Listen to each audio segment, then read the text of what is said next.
Global స్టైల్లో తెరకెక్కుతున్న వారణాసి చిత్రం నుంచి చాలా అప్డేట్స్ వస్తున్నాయి. చాలా వార్తలు అయితే వైరల్ అవుతున్నాయి. ఇందులో మహేష్ బాబు గారు మొత్తం 5 అవతారాల్లో కనిపిస్తున్నారనే ఒక వార్త కూడా బయటకు వచ్చింది కదా. ఇందులో రుద్ర అనే పాత్ర చాలా పవర్ఫుల్ గా ఉంటుందంట. రిమైనింగ్ 4 పాత్రలు బ్రహ్మ, విష్ణువు, నార్మల్ మనిషి, అలాగే రాముడు పాత్ర ఆయన పోషిస్తున్నారు. విలన్ కుంభాగా పృథ్వీరాజ్ సుకుమారంగారు, అలాగే హీరోయిన్ మందాకిని పాత్ర ప్రియాంక చోప్రా గారు అయితే పోషిస్తున్నారు. వచ్చే ఏడాది ఏప్రిల్ 7వ తేదీన ప్రపంచంగా గ్రాండ్ గా రిలీజ్ కానున్న ఈ చిత్రం ప్రస్తుతం రామోజీ ఫిల్మ్ సిటీలో మూవీ షూటింగ్ అయితే జరుగుతూ ఉన్నది. త్వరలోనే అంటార్టికాలు వంటి అరుదైన ప్రదేశాల్లో కూడా చిత్రీకరణ జరుగుతుందని ఖచ్చితంగా అయితే తెలుస్తున్నది. అయితే తాజాగా దర్శకుడు రాజమౌళి గారు ఒక ఫార్ములాను సిద్ధం చేసుకున్నారంట.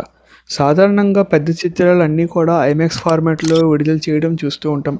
కానీ ఈ సినిమా విషయంలో మాత్రం రాజమౌళి గారు కొద్దిగా కొత్తగా ఆలోచించి ఒక కొత్త నిర్ణయం తీసుకున్నారంట. భారతదేశంలో ఐనాక్స్ స్క్రీన్స్ చాలా తక్కువగా ఉండడం వల్ల మెజారిటీ ఆఫ్ పీపుల్ అందరూ కూడా సినిమా స్కోప్ ఫార్మేట్లను థియేటర్లో మాత్రమే చూస్తూ ఉంటాం. కాబట్టి మొత్తం సినిమా కాకుండా కేవలం కీలక సన్నివేశాలు మాత్రమే త్రూ ఐనాక్స్ అనుభూతిని చెందేలా డిజైన్ చేస్తున్నట్లుగా వెల్లడించారు. అంటే సినిమా మొత్తం కూడా వైడ్ స్క్రీన్ లోనే ఉంటుంది. కానీ కొన్ని హై వోల్టేజ్ యాక్షన్ సీన్స్ మాత్రమే ఫుల్ స్క్రీన్ స్టేజ్ పై పెరిగి ఐనాక్స్ ఫుల్ ఫ్రేమ్ అనుభూతి పొందుతుందని ఆయన అభిప్రాయపడ్డారు. హాలీవుడ్ దర్శకుడు క్రిస్టోఫర్ నోలన్ తనకు సినిమాకు వాడే ఈ టెక్నాలజీ ఇప్పుడు రాజమౌళి గారు కూడా మన దేశ పరిస్థితులకు అనుగుణంగా వాడుతుండడం విశేషం. చూద్దాం. కాబట్టి ప్రెజెంట్ ఈ వైరల్ అయితే బాగా అవుతుంది ఈ న్యూస్.